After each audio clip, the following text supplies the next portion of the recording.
Welcome back. In this video, we'll see how to create a purchase requisition. A purchase requisition is simply an internal request to buy materials or services. It does not place an order with a vendor. It only starts the procurement process and moves through approvals before purchasing begins. To get started, go to the Procurement module and open the Purchase Requisition application. From here, a new requisition is created using an existing procurement rule. Click Add and select the relevant procurement category. In this case, the rule is Tools and Spares. The operating unit is automatically populated based on the current login, showing where the request is being raised from. The request date is also auto-filled by the system. Depending on the configuration, this date may be editable or locked, as this behavior is rule-based. Next, select the reference type. A purchase requisition can be created manually or linked to a material request, work order, maintenance task, MRP, or sales order. For this example, the manual option is selected. A reference number and reference date can be added if required, usually for project or internal tracking. After that, set the required on date. This indicates the date by which the material is needed. For example, the requirement can be set for December 10th.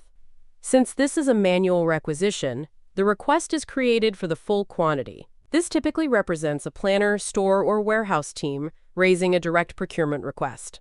In other cases, such as requisitions created from material requests or MRP, the system allows choosing between short quantity and full quantity.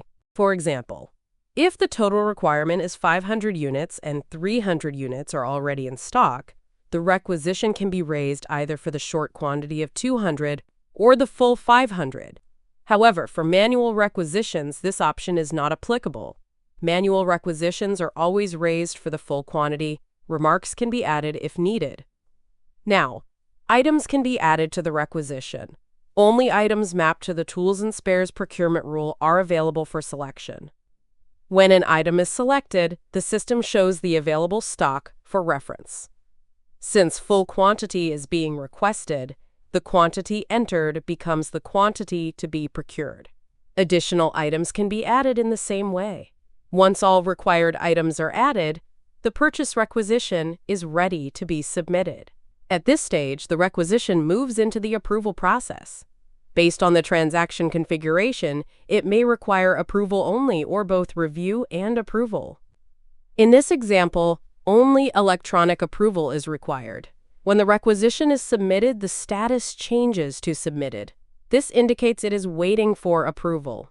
Opening the Approvals application shows the requisition in the pending list. From here, it can be reviewed and approved. After approval, the system confirms the action and moves the requisition to the completed list. Returning to the Purchase Requisition screen, the status now shows Approved. Once approved, the requisition is automatically routed to the assigned lead buyer. This signals the start of the procurement process. In the next video, we'll move to the purchaser or lead buyer task board and see how this approved requisition is processed further.